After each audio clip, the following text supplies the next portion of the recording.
Guys ఈ వీడియోలో day 1 ఆక్షన్కి RCB కొన్న ప్లేయర్స్ ఒక్కొక్క ప్లేయర్ని ఎంత పెట్టి కొన్నారు, ఇంకా ఆర్సీబీ ఎంతమంది ప్లేయర్స్ని కొనాలి, ఇంకా రిమైనింగ్ పర్సెంట్ ఉందనేది ఫుల్ క్లారిటీగా ఈ వీడియోలో తెలుసుకుందాం. కాబట్టి ఇలాంటి వీడియోస్ మిస్ కాకుండా ఉండాలి అంటే ఫస్ట్ ఆఫ్ ఆల్ మన ఛానల్ని సబ్స్క్రైబ్ చేసుకుని బెల్ సింబల్ని ఆల్లో పెట్టుకుని ఉండండి. అప్పుడే నేను చెప్పే ప్రతి అప్డేట్ కూడా మీకు ఫాస్ట్గా వస్తుంది. మరి మొదటిగా ఆర్సీబీ కొన్న ప్లేయర్స్ ఎవరన్నది ఒకసారి చూద్దాం. ఆర్సీబీ ఆక్షన్లో మొట్టమొదటిగా కొన్న ప్లేయరు లియామ్ లివింగ్స్టన్. ఇతని కోసం సిఎస్కే కూడా పోటీ పడ్డారు. కానీ చివరికి 8.75 కోట్లకి ఆర్సీబీ లియామ్ లివింగ్స్టన్ని కొనేశారు. Livingstone pure all rounder. మిడిల్ ఆర్డర్లో బ్యాటింగ్ చేయగలడు, ఇంకా అలాగే ఫినిషింగ్ రోల్లో కూడా బ్యాటింగ్ చేయగలడు.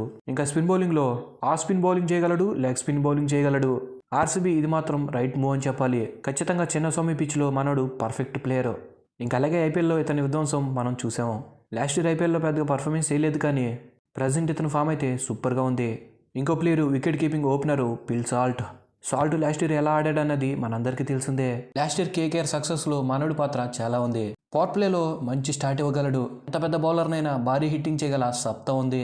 తను కోర్స్ మీదుగా కొట్టే షాట్లు సూపర్గా ఉంటాయి. ఎలాగో చిన్నస్వామి బౌండరీస్ చిన్నగానే ఉంటాయి కాబట్టి చిన్నస్వామి పిచ్కి పర్ఫెక్ట్గా సెట్ అవుతాడు. ఈసారి విరాట్ కోహ్లీ ఇంకా పిల్ సాల్ట్ ఓపెనింగ్ సూపర్గా ఉంటుంది. ఒక పక్క సాల్ట్ హిట్టింగ్ చేస్తుంటే విరాట్ ఇన్నింగ్స్ని చివరిదాకా తీసుకెళ్తే సరిపోతుంది. ఇంకా నెంబర్ 3 జోష్ హజిల్వుడ్. ఇతన్ని 12.50 కోట్లు పెట్టి కొన్నారు. మనోడు ప్రజెంట్ ఫుల్ ఫిట్గా ఉన్నాడు. బీజీటీలో కూడా సూపర్గా బౌలింగ్ చేస్తున్నాడు.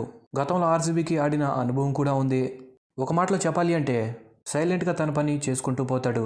చూద్దాం 2025 ఐపీఎల్లో ఎలా ఆడతాడన్నది. ఇంకా 4th ప్లేయరు రసిక్ సాలం. మనోడు యంగ్ టాలెంటెడ్ స్పీడ్ బౌలర్. గతంలో కేకేఆర్కి ఇంకా ఢిల్లీకి ఆడాడు. లాస్ట్ ఇయర్ ఢిల్లీ తరపున మంచిగా బౌలింగ్ చేశాడు. ఇంకా అలాగే ప్రజెంట్ ఇతని ఫామ్ కూడా సూపర్గా ఉంది. అందుకే ఆర్సీబీ 6 కోట్లు పెట్టి ఇతన్ని కొన్నారు. చూద్దాం ఎలా ఆడతాడన్నది. ఇంకా 5th ప్లేయరు శ్రేయస్ శర్మ. ఇతను మంచి లెగ్ స్పిన్నర్. లాస్ట్ 2 సంవత్సరాలుగా కేకేఆర్కి సూపర్గా బౌలింగ్ చేస్తున్నాడు. గతంలో ఆర్సీబీకి అగెనిస్ట్గా మంచిగా బౌలింగ్ చేసేవాడు. అందుకే అనుకుంటే ఆర్సీబీ తీసుకున్నారు. ఇతన్ని ఆర్సీబీ 2.60 కోట్లు పెట్టి కొన్నారు. ఇంకా 6th ప్లేయరు జితేష్ శర్మ. ఇతన్ని 11 కోట్లు పెట్టి ఆర్సీబీ కొన్నారు. మనోడు వికెట్ కీపింగ్తో పాటు మిడిల్ ఆర్డర్ ఇంకా ఫినిషింగ్ రోల్లో బ్యాటింగ్ చేయగలడు.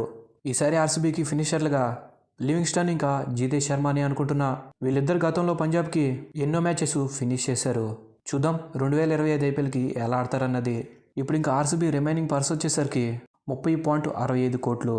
డే 2 ఆక్షన్లో అన్ని టీంల కంటే ఆర్సీబీ దగ్గరే ఎక్కువ అమౌంట్ ఉంది. మరి ఇప్పుడు ఆర్సీబీ ఎంతమంది ప్లేయర్స్ని కొనాలి? ఇంకా ఆర్సీబీ 16 ప్లేయర్స్ని కొనాలి. వాళ్ళలో 5 ఫారెన్ ప్లేయర్స్ని కొనాలి.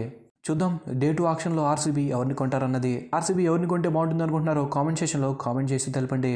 వీడియో నచ్చితే ఒక లైక్ వేసుకోండి. ఇలాంటి అప్డేట్స్ మిస్ కాకుండా ఉండాలి అంటే ఫస్ట్ ఆఫ్ ఆల్ మన ఛానల్ని సబ్స్క్రైబ్ చేసుకుని బెల్ సింబల్ని ఆల్లో పెట్టుకుని ఉండండి. Thanks for the watch. Have a nice day.